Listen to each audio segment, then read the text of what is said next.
रस्त्यावर जिथे तिथे फक्त गर्दी, इतकी मोठी की गर्दीचा आकडा सांगणं सुद्धा अवघड.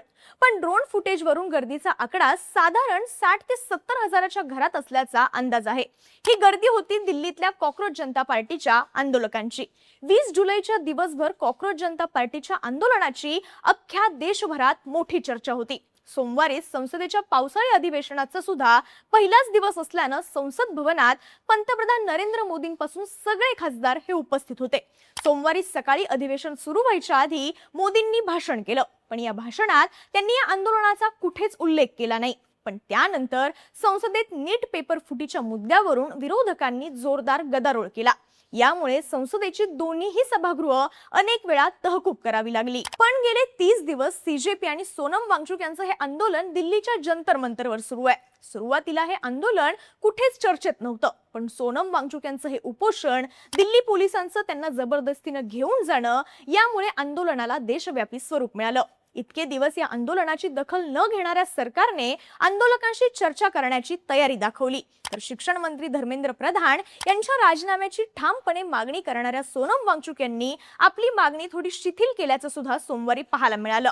त्यामुळे सोमवारचा मोर्चा कसा गाजला, या आंदोलनाचा नेमका परिणाम काय झाला, पाहूयात या व्हिडिओमधून. नमस्कार, मी शीतल आणि तुम्ही पाहताय बोल भिडू. कॉकरोच जनता पार्टीनं गेल्या महिन्यातच जंतर मंतरवर आंदोलनाला सुरुवात केली होती. मात्र त्यांच्या आंदोलनाला सरकारकडून काहीही प्रतिसाद आला नाही.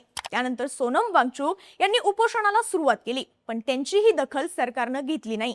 वांगचुक यांच्या उपोषणाला जेव्हा 15 दिवस उलटून गेले आणि त्यांची तब्येत हळूहळू बिघडायला लागली, त्यानंतर या आंदोलनानं देशभरात जोर पकडला. वांगचुक यांच्या समर्थनार्थ हजारो लोक हे पुढे यायला लागले. अनेक सेलिब्रिटींनी त्यांना पाठिंबा जाहीर केला. पण एवढं होऊन सुद्धा सरकारनं या आंदोलनाला प्रतिसाद हा दिलाच नाही. सरकार वांगचुक कधी माघार घेतील याची वाट पाहत होतं, अशा चर्चा सुद्धा झाल्या. पण वांगचुक उपोषणावर ठाम राहिले. यामुळे आंदोलन आणखी मोठं व्हायला लागलं. त्यानंतर सरकारनं आंदोलन शांत करण्यासाठी नवीन प्लॅन आखला.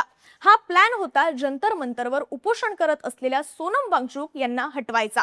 त्यांना एकदा हटवलं तर आंदोलक आपोआपच मागे फिरतील आणि सगळी मूव्हमेंट ही शांत होईल असं सरकारला वाटत होतं. पण घडलं ते त्याच्या अगदी उलट. वांगचुक यांना उचलल्यामुळे आंदोलक आणखी भडकले. आंदोलकांनी 20 जुलैचा संसदेवरचा मोर्चा ठरल्याप्रमाणे होणार असं जाहीर केलं. मागच्या 2 दिवसात जंतर मंतरवर होणारी गर्दी ही सातत्यानं वाढत होती. देशाच्या कानाकोपऱ्यातून लोक दिल्लीच्या दिशेने धाव घेत होते.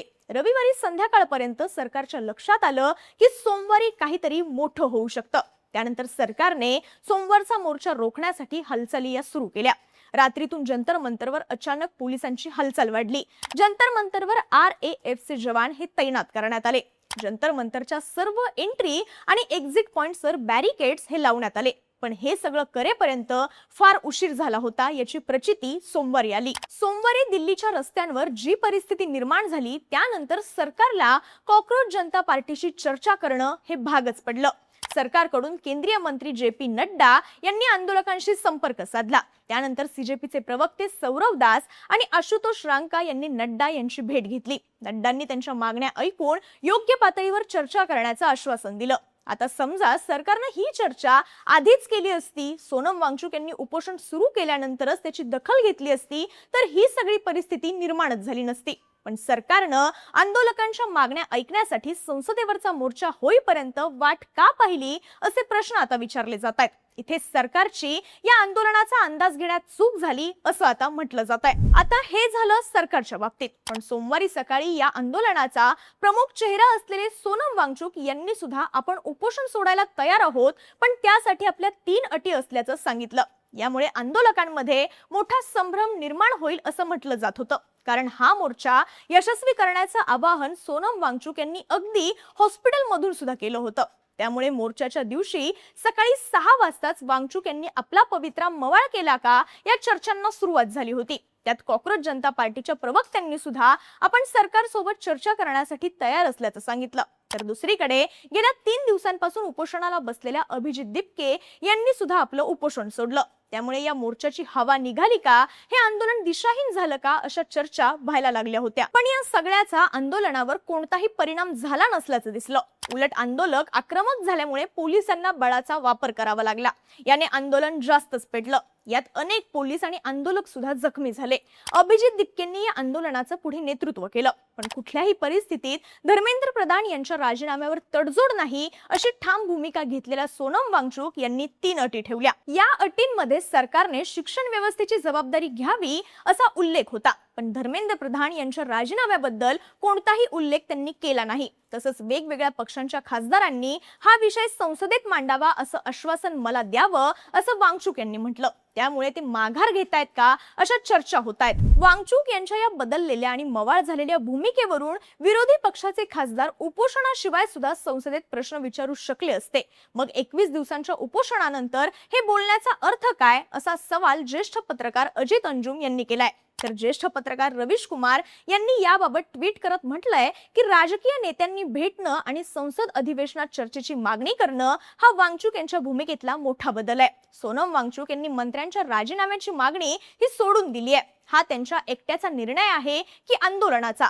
हा सरकारचा मोठा विजय आहे असं रवीश कुमार यांनी म्हटलंय। पण वांगचुक यांच्या या बदललेल्या भूमिकेमागची काही कारणं सुद्धा सांगितली जात आहेत। नीट गैरव्यवहार प्रकरणात सीजेपी आणि सोनम वांगचुक यांच्याकडून रस्त्यावरची लढाई सुरू झाली।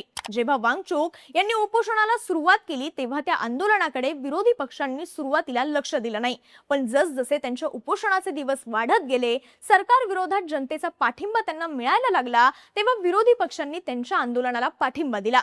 जंतर मंतरवर जाऊन त्यांची भेट घेतली। आताही मोर्चात समाजवादी पक्षांसारख्या पक्षांनी सहभाग घेतला। तर महाराष्ट्रात ठाकरेंची शिवसेना, शरद पवारांच्या राष्ट्रवादीने वांगचुक यांना पाठिंबा देण्यासाठी आंदोलनं केली। त्यामुळे या आंदोलनाला राजकीय वळण मिळत असल्याच्या चर्चा होऊ लागल्यात। मागणी ताणून धरली तर आंदोलनाचा मूळ मुद्दा मागे पडून त्याला थेट सरकार विरोधी राजकीय आंदोलनाचं स्वरूप येऊ शकतं। वांगचुक यांना कदाचित हेच टाळायचं असू शकतं। विरोधकांच्या राजकीय फायद्यासाठी आपलं हे आंदोलन आहे असा टॅग त्यांना लावून घ्यायचा नाही, म्हणून त्यांनी आपली भूमिका काहीशी मवाळ केल्याची चर्चा होतीये। तर दुसरीकडे अभिजित दिपके यांनी आपलं उपोषण सोडलं असलं तरी त्यांनी आंदोलनाचं नेतृत्व केलं। त्यामुळे आंदोलन जिवंत राहण्यास मदत झाली। मुख्य म्हणजे जे.पी. नड्डा यांच्यासोबत झालेल्या बैठकीत सुद्धा सीजेपीचे प्रवक्ते सौरव दास आणि आशुतोष रांका हे आपल्या भूमिकांवर ठाम राहिले। नड्डा यांनी आंदोलकांच्या मागण्यांवर विचार करू, पण हे आंदोलन थांबवावं असं नड्डांनी त्यांना सांगितलं। पण या कॉक्रोच जनता पार्टीने आपल्या मागण्या ठामपणे नड्डांच्या समोर ठेवल्या। सोनम वांगचुक यांची दवाखान्यातून सुटका करावी, पेपर फुटीमुळे ज्या विद्यार्थ्यांनी आपलं जीवन संपवलं त्यांच्या कुटुंबियांना 1 कोटी रुपयांपर्यंतची आर्थिक मदत दिली जावी। तर तिसरी आणि सर्वात महत्त्वाची मागणी आहे केंद्रीय शिक्षण मंत्री धर्मेंद्र प्रधान यांचा राजीनामा। या मागणीवर अजिबात तडजोड होणार नाही अशी भूमिका सीजेपीने घेतली आहे। एकंदरीतच ज्या आंदोलनाकडे गेल्या महिनाभर कोणीही फारसं लक्ष दिलं नव्हतं, जे आंदोलन सरकारने गांभीर्याने घेतलं नव्हतं, ते आंदोलन आता चांगलंच पेटलंय। हे सोमवारी निघालेल्या मोर्चातून सुद्धा दिसून आलं। प्रधान यांच्या राजीनाम्यासाठी सरकारवर दबाव आणण्यात सीजेपी आणि सोनम वांगचुक यशस्वी झाल्याचं दिसून येत आहे। त्यामुळे आता सरकार काय करणार, कोंडी फोडणार की माघार घेणार हे पाहणं महत्त्वाचं असणार आहे। या सगळ्याबाबत तुम्हाला काय वाटतं कमेंट करा आणि बोल भिडूला सबस्क्राइब करायला विसरू नका।